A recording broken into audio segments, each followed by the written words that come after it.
దేవునికి స్తోత్రాలు చెల్లిద్దాం.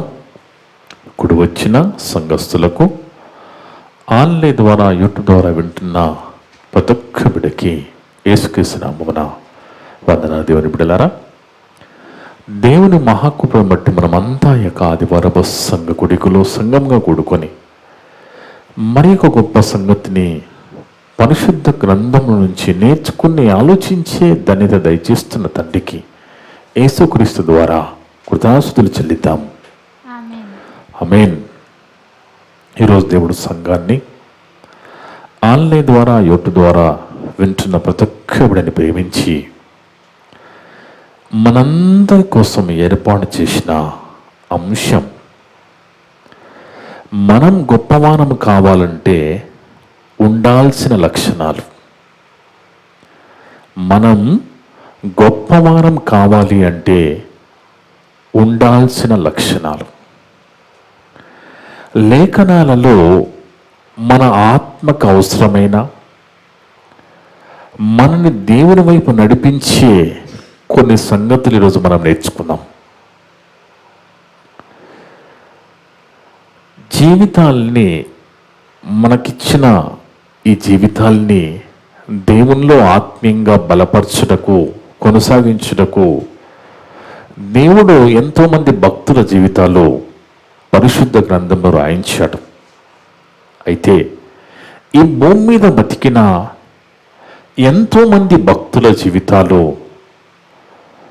మనకి మాదిరిగా ఉండుటకై దేవుడు పరిశుద్ధ గ్రంథంలో లేఖనాల ద్వారా వాళ్ళ జీవితాలు రాయించాడు.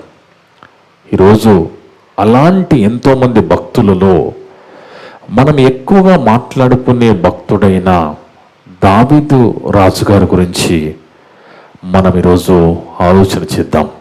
ఎందుకంటే దావీదు విషయంలో దేవుడు అన్నమాట, దావీదు నా ఇష్టానుసారమైన మనుష్యుడు అని దేవుడే పలికిన మాట అపోస్తల కార్యాల 13వ అధ్యాయము 22వ వచనం. అపోస్తల కార్యాలు 13వ అధ్యాయము 22వ వచనం. మరియు ఆయన, నేను యెష్షయి కుమారుడైన దావీదును కనుగొంటిని. అతడు దావీదు ఇలాంటి వాడట, నా ఇష్టానుసారుడైన మనుష్యుడు, అతడు నా ఉద్దేశములన్నీ నెరవేర్చునని చెప్పి అతని గురించి సాక్ష్యం ఇచ్చను. దేవుడే దావీదు గురించి సాక్ష్యం ఇస్తున్నాడు, ఈయన నా ఇష్టానుసారమైన మనుష్యుడు అని. చూడండి దేవుని వాళ్ళారా, వాస్తవానికి యేసుక్రీస్తు ప్రభువారికి చిగురు అని పేరు. యేసు ప్రభువారు దావీదు నీతి చిగురుగా బైబిల్లో రాయబడి ఉంటుంది. దావీదు నీతి చిగురు అంటే వాస్తవానికి యేసుక్రీస్తు ప్రభువారు దావీదు వంశంలో పుట్టాడు, కానీ దావీదు కుమారుడు కాడు. ఈ మాటని దావీదుగానే పలుకుతూ కీర్తన గ్రంథం 110వ అధ్యాయం 1వ వచనంలో, కీర్తన గ్రంథము 110వ అధ్యాయము 1వ వచనంలో అంటూ, ప్రభు నా ప్రభుతో సెలవిచ్చిన వాక్కు అంటాడు. అంటే ప్రభువు నా ప్రభుతో సెలవిచ్చిన వాక్కు అంటే దావీదుకు యేసుక్రీస్తు ప్రభువారు ప్రభువు అంటున్నాడు. ప్రభువు, అలాంటి గొప్ప ప్రభువు, అలాంటి గొప్ప వాక్యమైన దేవుడు దావీదు గారికి నీతి చిగురుగా ఎందుకు చెప్పబడ్డాడని ఆలోచన చేస్తే, ఎందుకంటే వాస్తవానికి చిగురు అంటే వారసత్వం, చిగురు అంటే వారసత్వం. దావీదు నీతి చిగురు యేసుక్రీస్తు అని రాయబడింది కదా, బైబిల్ మనకు అలా నేర్పిస్తుంది కదా. వాస్తవానికి వారసుడు గొప్పవాడా, వారసత్వం ఇచ్చిన వాళ్ళు గొప్పవాళ్ళు అని మనం ఆలోచిస్తే వారసత్వం ఇచ్చిన వాళ్ళే గొప్పవాళ్ళుగా మనకు అర్థమవుతుంది కదా. మరి యేసుక్రీస్తు ప్రభువారికి, దావీదు గారికి కోట్ల రెట్లు యేసు ప్రభువారు గొప్పవాడు కదా. అయినప్పటికీ అంత గొప్పవారైన యేసుక్రీస్తు ప్రభువారిని దావీదుకు నీతి చిగురని ఎందుకు దేవుడు చెప్పాడు అంటే, వాస్తవానికి దావీదు రాజు జీవితం చూస్తున్నప్పుడు ఎన్నో సంగతులు, ఎన్నో పరిస్థితులలో ఆయన జీవించిన విధానం చూస్తే ఆశ్చర్యం కలుగుతుందండి. మనకి ఆశ్చర్యం కలుగుతున్నది. అందుకే అంత గొప్పగా బ్రతికాడు, అంత గొప్పగా సుగుణాలు కలిగి ఉన్నాడు, అంత సుబుద్ధి కలిగి ఉన్నాడు, అంత గొప్ప ప్రవర్తన కలిగి ఉన్నాడు. కాబట్టే యేసుక్రీస్తు ప్రభువారిని దావీదుకు నీతి చిగురుగా దేవుడు రాయించాడండి. అంటే ఒకసారి మనం దావీదు గారి జీవితంలోకి వెళ్ళి చూస్తే, ఆయన జీవితంలోకి వెళ్ళి మనం ఒకసారి గమనిస్తే, బైబిల్లో చదువుకుంటే 1 సామ్యుయేలు గ్రంథము 15వ అధ్యాయంలో 1 సామ్యుయేలు గ్రంథము 15వ అధ్యాయం దేవుని వల్ల 1 సామ్యుయేలు గ్రంథము 15వ అధ్యాయము 49వ వచనము మనం చదివితే, ఇక్కడ మనకు తెలుసు ఫిలిష్తీయుడైన గొలియాతును దావీదు రాజు చంపేస్తాడు, మనకు తెలుసు కదా. ఈ సందర్భంని ఒకసారి మనం చదువుకుంటే, తన సంచిలో చేయి వేసి అందులో నుండి రాయి ఒకటి తీసి వడిసెలతో విసిరి ఆ ఫిలిష్తీయుని నుదుట కొట్టెను. ఆ రాయి వాని నుదురు చొచ్చినందున వాడు నేలకు బోర్ల పడని. ఎవరు? గొలియాతు. దావీదు ఫిలిష్తీయుని కంటే బలాఢ్యుడై ఖడ్గము లేకయే వడిసెలతోనూ రాతితోనూ ఆ ఫిలిష్తీయుని కొట్టి చంపెను. వాస్తవానికి గొలియాతును చూస్తే సౌలు రాజుకి, ఇశ్రాయేలుకి భయం కలుగుతుంది, వణికిపోతున్నారు. ఎందుకంటే ఆజానుభావుడు, ఎంతో పెద్ద ఆకారము. అలాంటి వారిని చూసి అందరూ భయపడితే దావీదు రాజు వడిసెల్లో రాయి పెట్టి కొట్టేశాడు. అలా చంపబడిన తర్వాత అందరూ భయపడుతున్నారు. సౌలు రాజు కూడా ఆయనను చంపలేకపోయాడు కదా. ఈ సందర్భాన్ని చూసినప్పుడు కొంతమంది స్త్రీలు ఏం చేస్తున్నారు అనేది 18వ అధ్యాయం మనం చదువుకుంటే 6 నుంచి 9 వరకు, అదే 1 సామ్యుయేలు గ్రంథము 18వ అధ్యాయము 6 నుంచి మనం చదివితే 9 వరకు దేవుని వల్లారా, దావీదు ఫిలిష్తీయుని హతము చేసి తిరిగి వచ్చినప్పుడు, చదువుకున్నాం కదా, వడిసెలలో రాయిబెట్టి చంపేశాడు కదా. అలా చంపి తిరిగి వచ్చినప్పుడట ఇశ్రాయేలీల ఊళ్ళన్నిటిలో నుండి స్త్రీలు ఏం చేస్తున్నారంటే తంబులతోనూ సంభ్రమతోనూ వాద్యములతోనూ పాడుచు నాట్యం ఆడుచు రాజైన సౌలును ఎదుర్కొనుటకే వచ్చింది. ఆ స్త్రీలు ఏం చేస్తున్నారు? గానపతి గానములు చేయిచు రాయిస్తున్నారు. ఏమని? సౌలు 1000 కొలదియు దావీదు 10,000 కొలదియు శత్రువును హతం చేసిరనేది. ఆ మాటలో సౌలునకు ఇంపుగా నుండనందున, ఎందుకంటే రాజవను సౌలు కదా, వాళ్ళేమో దావీదుని పొగుడుతున్నారు కదా. ఇక రాజు నేను కదా, అది కూడా స్త్రీలు కదా, స్త్రీలు మహిళా ఓట్లు అంతే కదండి. స్త్రీలు ఇమీడియట్ గా ఆకర్షింపబడితే అది వేరే ఉంటుంది. ఎప్పుడైతే స్త్రీలు ఈ విధంగా అన్నారో, సౌలుకు 1000 కొలది దావీదుకు 10,000 కొలది అన్నారో, ఆ మాటలు సౌలునకు ఇంపుగా నుండనందున అతడు మహా కోపము తెచ్చుకుని, వారు దావీదునకు 10,000 కొలది అనియో నాకు 1000 కొలది అనియో స్తుతులు పాడినే, రాజ్యం తప్ప మరి ఏమి అతడు తీసుకొనగలను అనుకోలేను. కాబట్టి నాట నుండి సౌలు దావీదు మీద విషపు చూపు నిలిపెను. ఆ రోజు నుంచి దావీదు మీద విషపు చూపు నిలిపాడు. ఎందుకు? రాజు నేను కదా, నాకు చెల్లెలు ఏదన్నా నన్ను గొప్పవాడనాలి కదా, నన్ను గొప్పవాడనవలసింది పోయి ఈ దావీదుని స్త్రీలు పొగుడుతున్నారు. ఈరోజు చూడండి, రాజకీయాలు మనం గమనిస్తే ఈ సోషల్ మీడియా ద్వారా ఏదో ఒక తప్పు పని చేసి హైలైట్ అయిపోయి రాజకీయాలకు వచ్చేస్తున్నారు. మంచి పని చేస్తే వాళ్ళు సోషల్ మీడియాలో వైరల్ కావడం లేదు. ఏదైనా చెడ్డ పని, పనికిరాని పని చేసి వాళ్ళు బాగా పేరు తెచ్చేసుకుని రాజకీయాలకు వచ్చేస్తున్నారు. అలాంటి ఎన్నో జరుగుతున్నాయి. ఆ మధ్య ఆ కాశీ ప్రాంతంలో ఒక స్త్రీ ఇది దండలమ్ముకునే ఒక మోనాలిసా ఆమెని ఈ సోషల్ మీడియా ద్వారా ఆమెని హీరోయిన్ చేసేశారు. అంటే చూడండి, నీకు మంచి చేసేవారిని లోకం పట్టించుకోదు. ఇలాంటి ఏదో తప్పుడు ప్రచారాలు, తప్పుడు పనులు చేసేవారే సోషల్ మీడియా హైలైట్ అయ్యి వాళ్ళని రాజకీయాల్లోకి, రకరకాలుగా పదవుల్లోకి వచ్చే పరిస్థితులు మనం చూస్తున్నాం కదా. ఇక్కడ దావీదు చేసిన మంచి పని అది సౌలు చేయలేకపోయాడు, గొలియాతుని చంపలేకపోయాడు, ఇశ్రాయేలు చంపలేకపోయాడు, కానీ దావీదు చంపాడు. ఎప్పుడైతే స్త్రీలు పొగిడారో అప్పుడు సౌలుకి దావీదు చేసిన వాళ్ళ స్తుతులు పాడారు కదా 10,000 అది నచ్చక ఆయన మీద విషయం చూపి నిలిపాడట.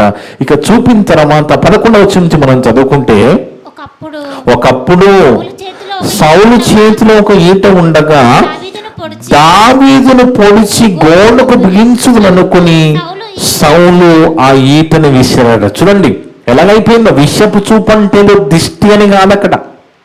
ఈ దిష్టిని ఇవన్నీ కరెక్ట్ కాదండి. విషపు చూపు అంటే ఇంకా ఓర్వలేకపోతున్నాడు. ఓర్వలేక ఈట విసిరాడట. సౌలు కూడా మంచి యుద్ధ ప్రావీణ్యం కలిగిన వాడండి. సౌలు రాజు కూడా గొప్పగా యుద్ధాలు చేసేవాడు. ఒక్కసారి ఆయన ఈట విసిరాడంటే అవతల వ్యక్తి చనిపోవలసిందే. కానీ ఇక్కడ దావీదు మీద ఈట విసురుతున్నాడు. సౌలు ఈటని విసిరేను, అది తగలకుండా దావీదు 2 మార్లు తప్పించుకొనెను. అంటే ఏం జరిగింది? దావీదు మీద హత్యాయత్నం జరిగింది, అటెంప్ట్ టు మర్డర్ జరిగింది. 2 సార్లు జరిగింది. చూడండి, 2 సార్లు ఈటి విసిరి చంపాలనుకోండి. ఎందుకంటే సౌలు వీళ్ళంతా రాజులు కదండి. వీళ్ళంతా కూడా మంచి ప్రావీణ్యము కలిగిన వాళ్ళు. ఈ ఈటలు విసిరే వీటిలో మంచి ప్రాక్టీస్ కలిగిన వాళ్ళు. ఒకసారి ఈట విసిరారంటే సౌలు రాజు ఎదురు వ్యక్తి చనిపోవలసిందే. కానీ దావీదు మీద 2 సార్లు విసిరినా అక్కడ ఏం జరిగిందట? 2 సార్లు విసిరేను, ఆయనను 2 మార్లు దావీదు రాజు తప్పించుకొనెను. అంటే నిజంగా ఇక్కడ మనం గమనిస్తే దేవుని వలన మరణం నుంచి తప్పించుకున్నాడు దావీదు. ఎలా తప్పించుకున్నాడు? దేవుడు అతనికి తోడుగా ఉన్నాడు గనక.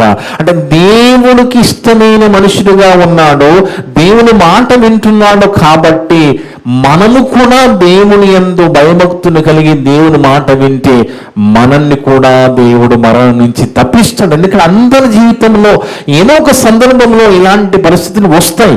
అలాంటి పరిస్థితిలో దేవుడు మనల్ని కాపాడుతాడు. ఇక్కడ అదే జరిగింది. 2 మార్లు తప్పించుకున్నాడు. మళ్ళా 12వ వచనంలో, యెహోవా అతన్ని విడిచి దావీదునకు తోడై ఉండడు చూచి సౌలు దావీదునకు భయపడెను. చూడండి, ఎప్పుడైతే మనం పర్ఫెక్ట్గా ఉంటే, మనం దేవుల్లో పర్ఫెక్ట్గా ఉంటే ఎదుటివాడు భయపడిపోతాడు. మనకు దేవుడు తోడు ఉన్నాడనేది ఎదుటివాడికి అర్థమైపోవాలి. అలా మన ప్రవర్తనను చూపించినప్పుడు ఖచ్చితంగా ఎదుటివాడు భయపడిపోతాడు. సౌలుకు అర్థమైపోయింది ఏమని? నా మీద ఉన్న అభిషేకము దావీదు మీదకి వెళ్ళిపోయింది. ఇప్పుడు కాబోయే రాజు దావీదే అనేది ఆయనకు అర్థమైపోయింది. ఇమీడియట్ గా చూడండి, అక్కడ యెహోవా తనను విడిచి దావీదునకు తోడు చూచి సౌలు దావీదునకు భయపడెను. కాబట్టి సౌలు అతని తన యొద్ద నుండి నీ యొక్క సహస్రాధిపతిగా చేసెను. అతడు జనులకు ముందు వచ్చుచు పోచు ఉండెను. చూడండి దేవుని వల్ల 15 వరకమ్మ. మరియు దావీదు సమస్త విషయములలో, చూడండి 2 సార్లు అటెంప్ట్ మర్డర్ జరిగిన ఆయన దేవుని మీదనే ఆధారపడుతున్నాడు. చూడండి, 2 సార్లు చంపడానికి చూశాడు సౌలు. మరియు దావీదు ఏం చేస్తున్నాడు? సమస్త విషయములలో సుబుద్ధి కలిగి, చూడండి, సమస్త విషయంలో సుబుద్ధి కలిగి ప్రవర్తింపగా యెహోవా అతనికి తోడుగా ఉండెను. దేవునికే లోబడుతున్నాడు, దేవుని మీదనే ఆధారపడుతున్నాడు. తన సొంత నిర్ణయాలు ఏం తీసుకోవడం లేదు. అలా అటెంప్ట్ చేసినా కానీ ఆయన సౌలు రాజు మీద కోపం పెంచుకోవడం లేదు. చూడండి, పెంచుకోకుండాట సుబుద్ధి కలిగి, మంచి బుద్ధి కలిగి, మంచి ప్రవక్తను కలిగి ఉన్నప్పుడు దానిని బట్టి యెహోవా అతనికి తోడుగా ఉండెను. దావీదు మిగిలిన సుబుద్ధి గలవాడే ప్రవర్తించుట సౌలు చూచి, బాగా వినండి, మనం పర్ఫెక్ట్ గా దేవునిలో ఉంటే, మన ప్రవర్తన అంతా పర్ఫెక్ట్ గా, మనం ఖచ్చితంగా ఉంటే దేవునిలో ఎదుటివాడు భయపడిపోతాడు. ఇక రాజే భయపడిపోతున్నాడు. దావీదు చూడండి 15వ వచనంలో, దావీదు మిగిలిన సుబుద్ధి గలవాడే ప్రవర్తించున్న సౌలు చూచి మరి అధికముగా అతనికి భయపడెను. చూడండి దేవుని వల్లరా, మనం దేవునిలో ఉండి సుబుద్ధి కలిగి మంచి ప్రవర్తన, ఆయన 2 సార్లు మర్డర్ చేయడానికి ప్రయత్నం చేశానని చెప్పి ఆయన మీద ఫైటింగ్ పోవడం లేదు, అక్కడ ఫైటింగ్ సిద్ధపడడం లేదు. కానీ దేవుని యందు మంచి ప్రవర్తనతో, సుబుద్ధి, దేవునికి లోబడుతున్నాడు, దేవుని మీద ఆధారపడుతున్నాడు, ప్రవర్తన అంతటా దేవుని మీద ఆధారపడుతున్నాడు. మంచి సుబుద్ధి కలిగిన, మంచి ప్రవర్తన కలిగిన వాడుగా దావీదు రాజు కనబడుతున్నాడు. అందుకే దేవుని వలన మర్డర్ చేయడానికి చూస్తేనే ఆయన మంచి ప్రవర్తన, సుబుద్ధి కలిగిన ప్రవర్తన మరి చూపిస్తున్నట్టుగా మనం చూస్తున్నాం. అదేవిధంగా ఇంకొక సందర్భం, ఇంకో విషయంలో కూడా చూడండి, మనం గుర్తుపెట్టుకోవాలి, చంపడానికి చూసిన వారి విషయంలో కూడా నీతి తప్పకుండా సుబుద్ధి కలిగి ప్రవర్తించి దేవుని మెప్పించినట్టుగా మనం చూస్తున్నాం. మనము కూడా ఇలా ఉంటే, మనము కూడా ఇలాంటి లక్షణం కలిగి ఉంటే ఖచ్చితంగా దేవుడు మనని కూడా ఇష్టపడతాడు. కానీ మనం అలా ఉంటామండి? ఎవరైనా ఏమైనా ఇలా అన్నారని చెప్తే మనం అసలు ఇక కడిగి పడేస్తాం కదా. కానీ దావీదు రాజు అలా చేయలేదండి, అలా చేయలేదు. సుబుద్ధి కలిగి ప్రవర్తించాడు, దేవుడు అతనికి తోడుగా ఉన్నాడు.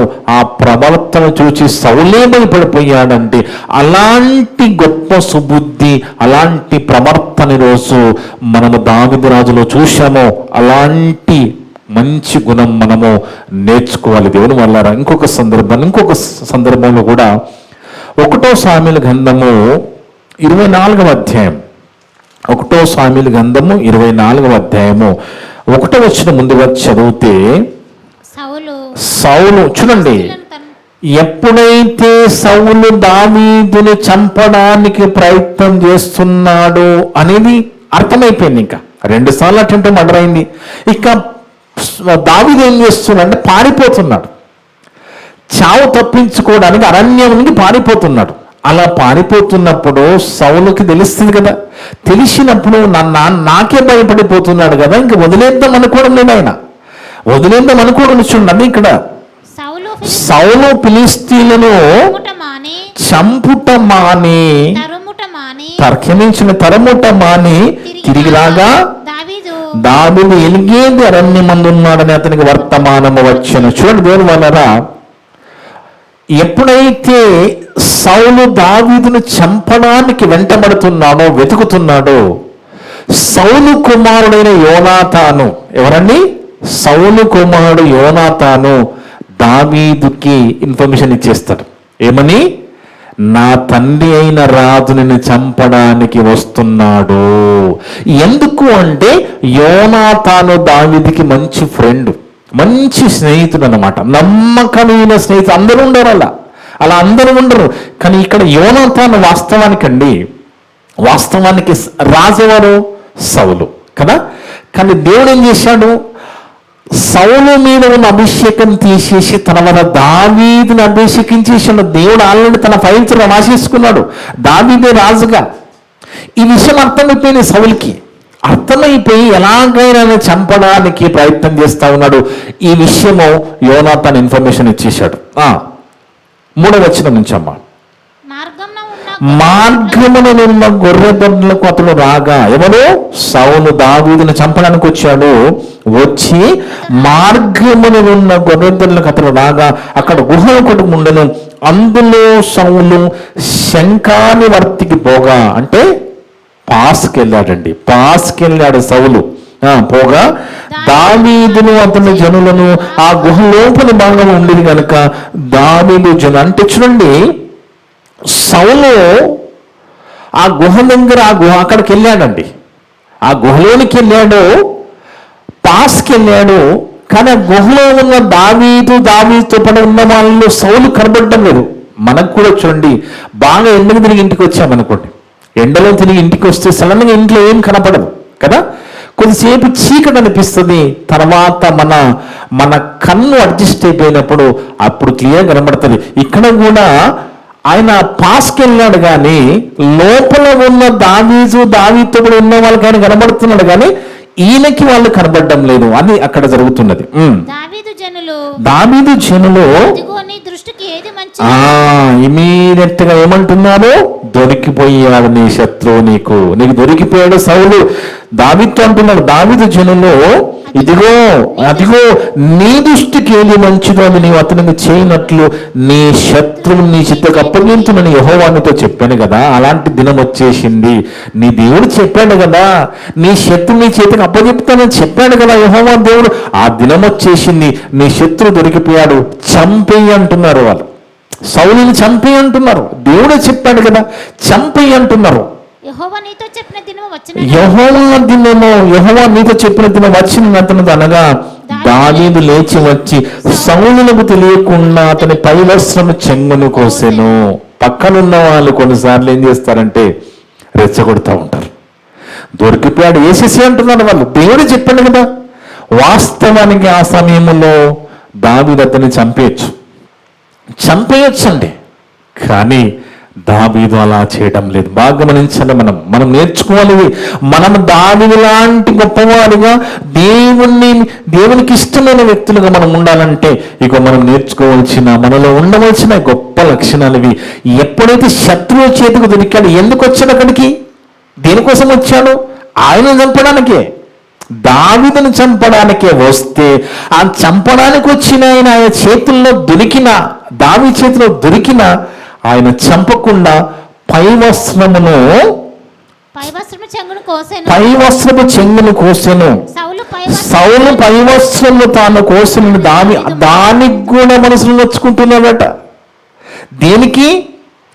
సౌలు యొక్క పై వస్త్రము చెంగును కోసినందుకు నొచ్చుకుంటున్నాడంటే ఎలాంటి మనసు కలిగి ఉన్నాడో చూడండి దావీదు. సౌలు పై వస్త్రము తాను కోసినని దావీదు మనసు నొచ్చి, ఇతడు యెహోవా చేత అభిషేకం నొందినవాడు గనక ఏమని ఆలోచిస్తున్నాడు, ఇప్పుడు ఆయన మీద అభిషేకం లేకపోవచ్చు, ఇప్పుడు ఆయన రాజుగా ఉండకపోవచ్చు, నేను రాజును అయ్యే అవకాశం ఉన్నది, నేను కాబోతున్నాను. కానీ ఒకప్పుడు ఈయనని యెహోవా అభిషేకించాడు. మీకు అర్థం కావడానికి, మన దేశానికి ప్రధానమంత్రిగా పివి నరసింహారావు గారు ఉన్నారు. మీకు అవగాహన ఉంది కదా. మన దేశాన్ని పరిపాలించిన ప్రధానమంత్రులలో ఒక ప్రధానమంత్రి పివి నరసింహ గారు ఉన్నారు. వాస్తవానికి ప్రధానమంత్రిగా ఉండి చనిపోయాలో, ప్రధానమంత్రిగా చేసినప్పుడు చనిపోలేదు.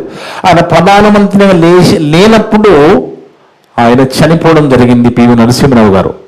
ఎప్పుడైతే చనిపోయారో అప్పటికి ఆయన ప్రధానమంత్రి కాదు. అయినప్పటికీ కూడా మన భారతదేశము అత్యున్నత సింహాసనం మీద ఆసీనుడుగా ప్రధానమంత్రిగా చేశాడు గనక ప్రభుత్వం ఏం చేసిందంటే ప్రభుత్వ లాంఛనాలతో పివి నరసింహారావు గారి అంత్యక్రియలు చేసింది. ఎందుకు?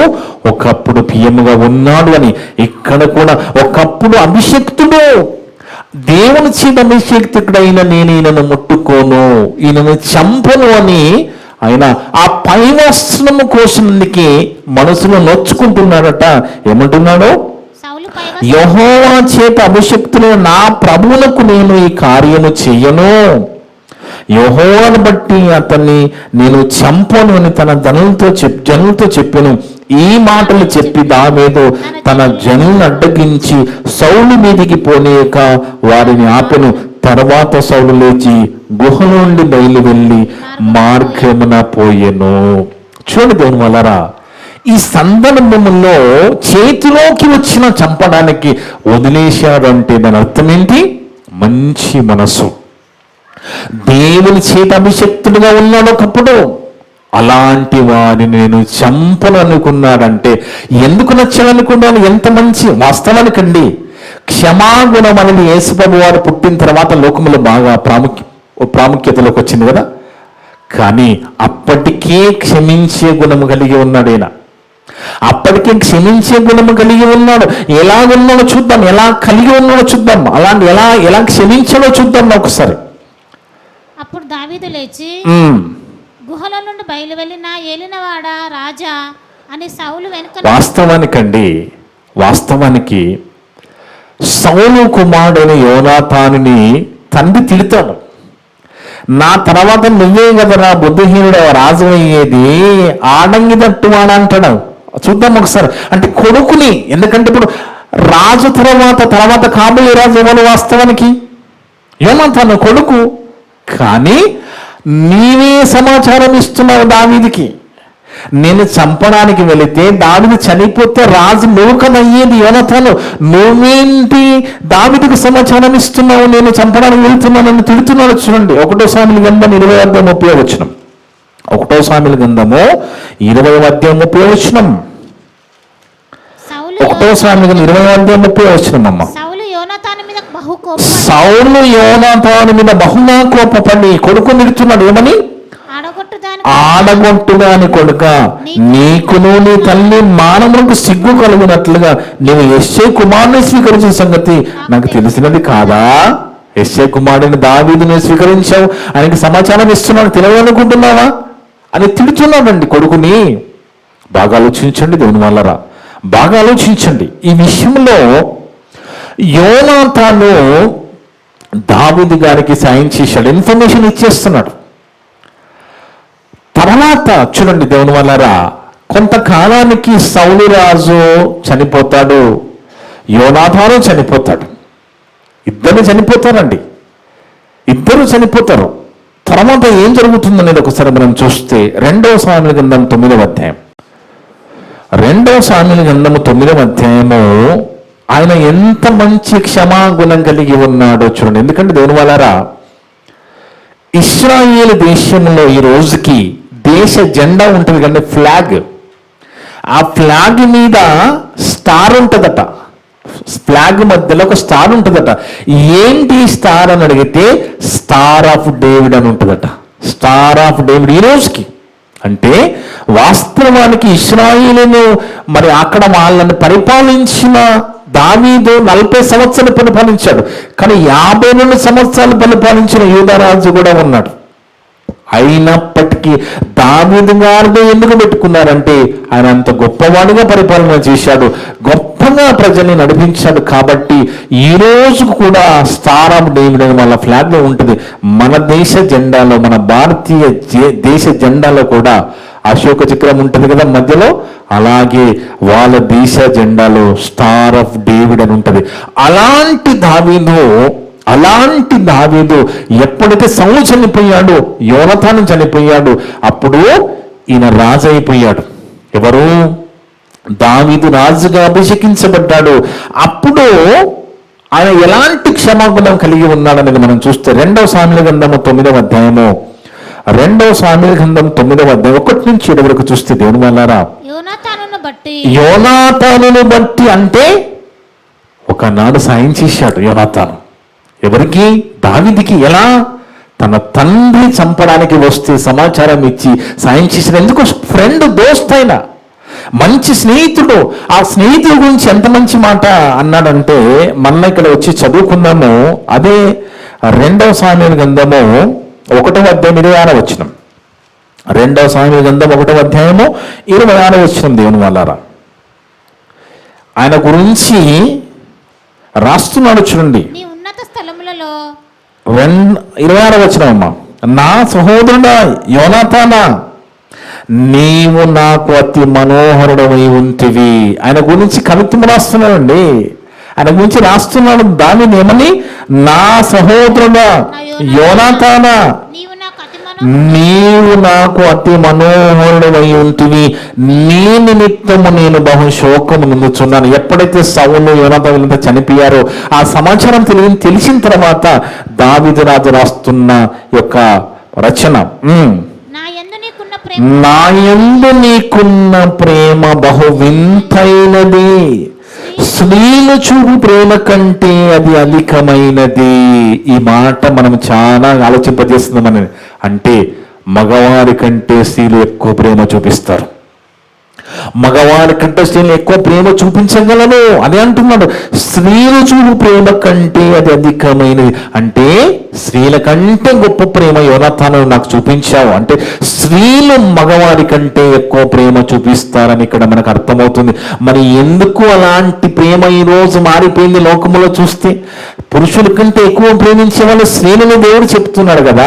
మరి ఎందుకు ఇలాగ అయిపోయిందంటే అక్రమము విస్తరించుట చేత అనేకుల ప్రేమ చల్లారిపోయింది కనుకనే చెవులో విషం మూసి చంపేస్తుంది భర్తని కదా. మర్డర్ చేసేస్తున్నారు, భర్తల్ని చంపేస్తున్నారు. ఎందుకు అంటే ఆ ప్రేమ ఎటుపోయింది, భర్త మీద ప్రేమ ఎటుపోయింది అంటే అక్రమము విస్తరించిపోయింది, అనేకుల ప్రేమ చల్లారిపోయింది మనమున్న కాలానికి. దేవుడు అన్నారా, అలాంటి యోనాతాను గురించి దావీదు అంత గొప్ప మాటలు పలికిన ఆ యోనాతాను చేసిన మేలుని ఆయన మర్చిపోలేదు. ఇది మనం నేర్చుకోవాలి. యోనాతాను చేసిన మేలుని, యోనాతాను దావీదుకు చేసిన మేలుని దావీదు మర్చిపోకుండా ఏం చేస్తున్నాడు అనేది ఇప్పుడు 9వ అధ్యాయం 2 సామెతల గ్రంథం 9వ అధ్యాయము 1 నుంచి 7 వరకు చూస్తే, దేవుని వల్లారా, యోనాతానును బట్టి నేను ఉపకారము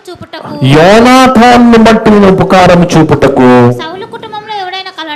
సౌలు కుటుంబంలో ఎవరైనా కలరా అంటే అందరూ చనిపోయారు కదా. యోనాతాను నాకు ఉపకారం చేశాడు కదా, నాకు మేలు చేశాడు కదా, ఆ కుటుంబంలో ఎవరైనా బతికున్నారని ఎంక్వైరీ చేస్తున్నారు రాజు దావీదు. దావీదు అడిగాను, సౌలు కుటుంబమునకు సేవకుడకు సిబాయను ఒకడు ఉండగా వారు అతన్ని దావీదు వద్దకు పిలువనంపిరి. రాజు, సిబావో నేనే కదా అని అడగగా అతడు, నీ దాసుని నేనే సీబాను నేను. రాజు, యెహోవా నాకు దయచూపినట్లుగా నేను ఉపకారము చేయుటకు సౌలు కుటుంబంలో ఎవడైనా ఒకడు శేషించి ఉన్నాడా అతన్ని నడగగా. చూడండి, యోనాతాను చేసిన ఉపకారాన్ని గుర్తుపెట్టుకున్న దావీదు, చేసిన మేలును గుర్తుపెట్టుకున్న దావీదు ఎంత గొప్ప మనసు. చూడండి దేవుని వల్ల ఎందుకు దేవుడు అన్నమాట నా ఇష్టానుసైన మనసు అంటే ఇది దేవునికి ఇష్టం, ఇది దేవునికి ఇష్టం. ఏం కనబడుతుంది ఇంట్లో? కృతజ్ఞతాభావము కనబడుతున్నది. ఆయన చేసిన మేలుకి కృతజ్ఞతగా ఆయన లేకపోయినా ఆ కుటుంబంలో ఎవరైనా ఉన్నారని తెలుసుకున్నప్పుడు ఆ సీబాని ఆయన చెప్తాడు ఏమని, యోనాతానుకు కుంటి కాళ్ళు గల కుమారుడు ఒకడు ఉన్నాడని రాజుతో మనం చేసిన యోనాతానికి ఆ ఫ్యామిలీలో యోనాతానికి కుంటి కాళ్ళు గల ఒక కొడుకున్నాడని సమాచారం ఇచ్చాడు దావీదుకి. అతను ఎక్కడ ఉన్నాడని రాజు అడగగా, సీబా చిత్తగించుము, అతడు లోదెబారులో అమ్మీయేలు కుమారుడు మాకి వెంట ఉన్నాడు రాజుతో. అప్పుడు రాజైన దావీదు మనుషులను పంపి లోదెబారులో ఉన్న అమ్మీయేలు కుమారుడు మాకి వెంట నుండి అతన్ని రప్పించెను. ఏం చేశాడు? రప్పించి సౌలు కుమారుడైన యోనాతానుకు పుట్టిన మెఫీబోషెతు దావీదు వద్దకు వచ్చి సాగిలపడి నమస్కారము చేయగా, దావీదు మెఫీషోబెతు అని అతన్ని పిలిచినప్పుడు అతడు చిత్తముని దాసుని నేను ఉన్నాను. అందుకు దావీదు, నీవు భయపడవద్దు, రాజు అంటున్నాడు, నీవు భయపడవద్దు, నీ తండ్రి అయిన యోనాతాను నిమిత్తం నిజముగా నేను నీకు ఉపకారము చూపి నీ పితడైన సౌలు భూమి అంతా నీకు మరలా ఇప్పింతును, మరియు నువ్వు సదాకాలం నా బల్ల యొద్దని భోజనము చేయదువు. ఎంత గొప్పవాడుగా కనబడుతున్నాడు చూడండి, ఎంత గొప్ప మనసు అండి.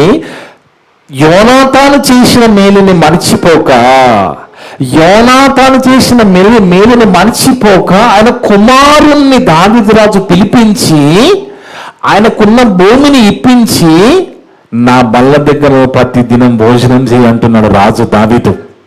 అంటే దేవుని వల్ల ఏమర్థమవుతుంది మనకి? ఏమర్థమవుతుంది? కృతజ్ఞతాభావము కలిగి ఉన్నాడు. కృతజ్ఞతల లక్షణం మనం నేర్చుకోవాలి ఇక్కడ. మన కృతజ్ఞతాభావం ఉండాలి. ఎప్పుడో చేశాడు కదా అని పక్కన పెట్టలేదు. వాస్తవానికి సౌలు తన తండ్రి చంపడానికి చూసినా యోనాతాను స్నేహముతో మంచి మనసు కదండి ఆయన కూడా మంచి ఆలోచన కదా, స్నేహితుడి కోసం. వాస్తవానికి దావీదు చనిపోతే రాజు కదా ఆయన, కానీ అలా ఆలోచించకుండా సమాచారం ఇచ్చినందుకు అది మర్చిపోకుండా తన కొడుకు అయిన మెఫీషబోతుని, కుంటికాలు లేని మెఫీషబోతుని పిలిపించి, నువ్వు ప్రతిదినము నా బల్ల దగ్గర భోజనం చేయొచ్చు అని చెప్పాడంటే, వాస్తవానికి ఆయన పిలిపించి కొంచెం ధనమిచ్చి పంపించచ్చు, కానీ అలా చేయలేదు కదా. అలా చేయకుండా ప్రతి దినమున్నా భోజనం బల్ల దగ్గర నువ్వు భోజనం చేయొచ్చు అని చెప్పిన ఈ విషయాన్ని మనము నేర్చుకోవాలంటే, అంటే మనలో ఉండవలసినది కృతజ్ఞతాభావము. ఇంకొక సందర్భాన్ని మనం చూస్తే, దేవుని వల్లరా, దావీదు రాజు ఇక ముసలపాయంలోకి వచ్చేసాడు, మరణానికి సిద్ధపడిపోయినప్పుడు కూడా, ఇక చనిపోబోతున్నాడు దావీదు రాజు. అప్పుడు కూడా తన కొడుకున సొలొమోను పిలిచి ఏం చెప్తున్నాడు చూడండి. అప్పుడు కూడా తన కొడుకున సొలొమోను పిలిచి చెప్తున్న మాట, 1వ రాజుల గ్రంథము, క్షమించండి, 1వ రాజుల గ్రంథము 2వ అధ్యాయం 7వ వచనం. 1వ రాజుల గ్రంథము 2వ అధ్యాయం 7వ వచనం. 1వ రాజుల గ్రంథము 2వ అధ్యాయం 7వ వచనం.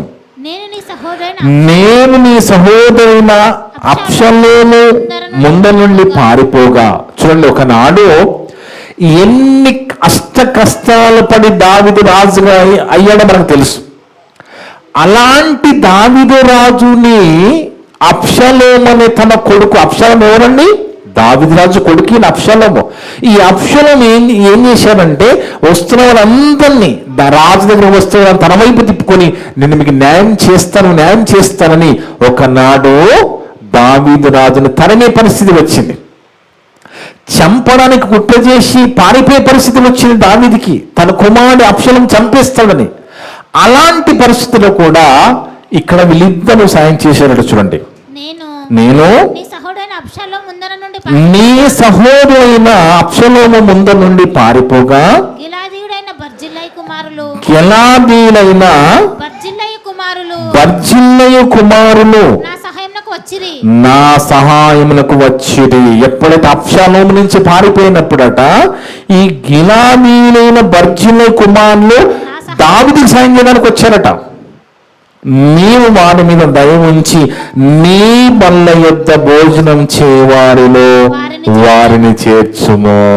ఎవరికి చెప్తున్నాడు ఈ మాట? సొలొమోనుకి చెప్తున్నాడు. ఇక నేను చనిపోతున్నాను కదా, నాకు సాయం చేశారు వీళ్ళిద్దరు. ఈ బర్జిల కుమారులు నాకు సాయం చేశాడు. ఎప్పుడో నా కొడుకైన అబ్షాలోము నన్ను చంపడానికి నన్ను తరిమినప్పుడు, నేను పారిపోయినప్పుడు నాకు వీళ్ళు సాయం చేశారు. కాబట్టి సొలొమోను, నువ్వు ఏం చేయంటే వీళ్ళని నీ భోజనం వాళ్ళ దగ్గర పెట్టుకో. అంటే ఏమంటుముతుంది? మనకి చేసిన మేలుకి కృతజ్ఞతాభావం చూపిస్తున్నాడు మర్చిపోకుండా. అందుకే మనము మీరు నాకేమైనా చేస్తే దేవుడు చేశానని నేను అనకూడదు. నాలో మీ ఎడల కృతజ్ఞతాభావం ఉండాలి. మీ నేను చేసినా కానీ మీ దగ్గర కూడా కృతజ్ఞతాభావం ఉండాలి. మనందరి దగ్గర కృతజ్ఞతాభావం ఉండాలి. ఆ కృతజ్ఞతాభావం ఉండే వాళ్ళని దేవుడు ఇష్టపడుతున్నాడు. ఎంత మంచి లక్షణాలు చూడండి, ఎంత మంచి సుబుద్ధో చూడండి దావీదు దగ్గర, ఎంత మంచి ప్రవర్తన చూడండి, ఎంత గొప్ప క్షమాగుణమో చూడండి. గుర్తుపెట్టుకొని ఆయన చనిపోబోతూ కూడా తన కుమారుడు చెప్తున్నాడు, వీళ్ళిద్దరిని భోజన బల్ల దగ్గర పెట్టుకెందుకు, వీళ్ళు నాకు సాయం చేశారు. మన జీవితంలో కూడా మనకి ఎంతో మంది సాయం చేస్తూ ఉంటారు. ఎన్నో రీతిలుగా చిన్న సాయం చేసినా కానీ మనం వాళ్ళ ఎడల కృతజ్ఞతాభావము చూపించే వారిగా ఉండాలని రోజు ఈ సందర్భాలన్నీ మనకు నేర్పిస్తున్నాయి. అందుకే చివరిగా ఒక మాట మనం చదువుకుంటే, కొలస్సీలకు రాసిన పత్రిక 4వ అధ్యాయము, కొలస్సీలకు రాసిన పత్రిక 4వ అధ్యాయం 2వ వచనం. కొలస్సీలకు రాసిన పత్రిక 4వ అధ్యాయం 2వ వచనం. కొలస్సీలకు రాసిన పత్రిక 4:2. ప్రార్థనయందు నిలకడగా ఉండి, మనం ఎలా ఉండాలట? ప్రార్థనలో నిలకడగా ఉండి కృతజ్ఞత కలవారై ఆ కృతజ్ఞత యందు మెలకువగా ఉండాలట. మనకు చెప్తున్నాడు ఇప్పుడు ఏంటట, మనము ప్రార్థన యందు నిలకడగా ఉండాలి. అలా ఉంటూ కృతజ్ఞత గలవారై దాని యందు మెలకువగా ఉండాలని దేవుడు మనతో మాట్లాడుతున్నాడు. అంటే మనలో ఏం కోరుకుంటున్నాడు దేవుడు? కృతజ్ఞతాభావం. అది చాలా ఇష్టం దేవునికి. అది చాలా చాలా ఇష్టం ఈ కృతజ్ఞత భావం అనేది. అప్పుడు మనం ఇలాంటి లక్షణాలు కలిగి ఉంటే మనము కూడా దేవునికి ఇష్టరాలుగా ఉంటాం. అర్థమవుతుందండి? మనకు తోడు ఉంటాడు, మనకు తోడుని నడిపిస్తాడు. కానీ దేవుడు కోరుకుంటున్నది మనందరి నుంచి ఏంటి అంటే మనలో ఉండవలసినది క్షమాగుణం, మనలో ఉండవలసింది కృతజ్ఞతా భావం. దావీదు రాజులో అదే చూసాం కదా, దావీదు రాజులో అదే చూసాం మనం. చంపడానికి వచ్చిన అయినా కానీ ఏమనడం లేదు సౌలుని, ఒక అభిషక్తుడు ఒకప్పుడు అని దేవునికి భయపడి ఆయన ఏమి చేయకుండా వదిలేస్తున్నాడు. అలాగే ఆ సౌలు రాజు కుమారుడు యోనాతాను చేసిన మేలును గుర్తుపెట్టుకుని ఆయన కుమారునికి మేలు చేస్తున్నాడు. మెఫీబోతుకి భోజనం బల దగ్గర ప్రతి దినము భోజనం తినే అవకాశం ఇస్తున్నాడు. అదేవిధంగా అబ్షాలోము కూడా చంపడానికి తరిగినప్పుడు కూడా అక్కడ ఎవరమ్మ వాళ్ళు బర్జిల్లా కుమారులు కదా, ఆ బర్జిల్లా కుమారులు సాయం చేశారని వాళ్ళని కూడా సొలొమోను రాజు చనిపోవడానికి సిద్ధంగా ఉన్న దావీదు కుమారుని పిలిచి, సొలొమోను వీళ్ళిద్దరికి నువ్వు భోజన బల దగ్గర పెట్టుకు, ఎందుకంటే నాకు సాయం చేశారు. మన జీవితంలో ఒక పౌలు గారు ఒక మాట అంటారండి, మనం ఈ భూమి మీద ఏదైనా మనం పొందుకుంటున్నామంటే, ఏదైనా మనకి వస్తుంది అంటే మన జీవితాల్లో దేని వల్ల, ఇక్కడ ఒక మాట మనం చూస్తే పౌలు భక్తుడు చెప్పిన మాట 1 కొరింథీ పత్రిక 4వ అధ్యాయము 1 కొరింథీ పత్రిక 4వ అధ్యాయం 7వ వచనం. ఎందుకనగా నీకు ఆధిక్యము కలగచేయవాడెవడు? నీకు కలిగిన వాటిలో పరమ్యమనే నువ్వు పొందండి ఏది? పొందినట్టు అతిశయనింపనేలా? మనకేమైనా మన జీవితంలో వచ్చిందని ఎవరో కృతమైన దేవుడు ఆకాశించి మనకేం పడదకండి. మనందరి జీవితంలో మనం ఏది పొందుకున్నా అది పరం నుంచి దేవుడే చేస్తాడు కదా. దేవుడు చేశాడు అని దేవుడు ఏం చేశాడు అనకుండా దేవుడు చేశాడు, కానీ చేసిన వ్యక్తి విషయంలో కృతజ్ఞతా భావం చూపించడం అనేది ఈరోజు దావీదు జీవితంలో మనం చూశామండి. వాస్తవానికి అన్ని విషయాల్లో ఈయన భక్తి చూసి, ఈయన ప్రవర్తన చూసి, సుబుద్ధి చూసి దేవుడు కాపాడుకుంటూ వచ్చాడు, సాయం చేశాడు. కానీ చేసిన వ్యక్తుల విషయంలో ఆయన ఎలా ప్రవర్తించాడు అనేది మనకి ఈరోజు ప్రాముఖ్యంగా మనం నేర్చుకోవాలి. అంటే కృతజ్ఞత కలిగి ఉండాలి. అదే మనం చివరిగా చదువుకునేమని పట్టుదలతో చదవ కొలసి పత్రిక ప్రార్థన యందు నిలకడగా ఉండి కృతజ్ఞత కలవారై ఆ కృతజ్ఞత మెలకుగా ఉండి, ఇది దేవుడు మనందరి నుంచి కోరుకోడు. ఈరోజు మనం లేఖనంలో దావీదు భక్తుడి జీవితంలో ఉన్న మనం నేర్చుకోవాల్సిన గొప్ప సుబుద్ధి గుణగణాలు, ప్రవర్తన, క్షమాగుణం అంతా కూడా మన జీవితంలో మనం కలిగి ఉండాలి. అప్పుడు ఖచ్చితంగా దేవుడు మనల్ని ఇష్టపడతాడు. ఇట్టి మాటలన్నీ కూడా ఏ ఒక్క మాట కూడా వృధాపోకుండా విన్న మీ అందరి హృదయాలలో చెప్పిన నా హృదయంలో దేవుడు సమృద్ధిగా ఫలింపజేయును గాక. ఆమేన్. ప్రార్థన చేసుకుందాం. మమ్ములను మిక్కిలిగా ప్రేమించిన మా పరలోకపు తండ్రి, మీ యొక్క పరిశుద్ధమైన ఘనమైన నామమును బట్టి స్తుతులు స్తోత్రాలు నాయనా. గొప్ప దేవుడు తండ్రి, గొప్ప మాటలు దినాన మందరితో మాట్లాడావు తండ్రి. అవును తండ్రి, మేము గొప్పవారం కావాలంటే మాలో ఎలాంటి లక్షణాలు ఉండాలో ఒక భక్తులైన దావీదు జీవితాన్ని మా ముందు పెట్టి, ఆ దావీదుకి ఎందుకు అంత గొప్ప ఆధిక్యత మీరు ఇచ్చి దావీదులకు నీతిచ్చుకురని మా ప్రభువాన్ని గురించి మీరు బైబిల్లో రాయించారనేది ఆయన లక్షణాలు, మరి దావీదు గుణగణాలు, ఆ ప్రవర్తన, ఆ సుబుద్ధి, ఆ దయ, ఆ క్షమాగుణం అంతా కూడా మా ముందు పెట్టి మాట్లాడుతూ వచ్చాము నాయన. అందును బట్టి స్తోత్రాలు చెల్లిస్తున్నాం. మేము కూడా అలాంటి లక్షణాలు కలిగి ఉండే శక్తిని మాకు దయచేయండి తండ్రి. మీ ఎడల మేము ఎప్పుడు కూడా మీరు చెప్పిన మాటకు లోబడి భయభక్తులుగా జీవించే శక్తిని దయచేయండి తండ్రి. మేము మెప్పించి బిడ్డలుగా మీ గొప్పవారుగా ఉండడం కృప చూపండి. అలా ఉండాలంటే దావీదు రాజు లాంటి లక్షణాలు మేము కలిగి ఉండాలని మాతో మాట్లాడవు. అలా ఉంటాము. శక్తిని దయచేయండి. ప్రభు నా ద్వారా మాట్లాడిన ప్రతి మాట విన్న సంఘస్థులందరి హృదయాలలో, ఆన్లైన్ ద్వారా, యూట్యూబ్ ద్వారా విన్న వినుభూతులందరూ హృదయాలలో ఫలింపచేయండి తండ్రి. మేమంతా కూడా కేవలం వాక్యము చదివి విని వదిలిపెట్టి మమ్మల్ని మేము మోసపరుచుకోకుండా విన్న మాటల ప్రకారం దీవించి ధన్యత దయచేయమని సమస్త ఘనత మహిమ ప్రభావాలు మీకే చెల్లిస్తూ మా ప్రభువును మా రక్షకుడును మీ ప్రియ కుమారుడు అయిన యేసుక్రీస్తు వారి పరిశుద్ధ నామమున అడిగి వేడుకొని శ్రాము తండ్రి. ఆమేన్. మీ అందరికీ వందనాలు. May God bless you.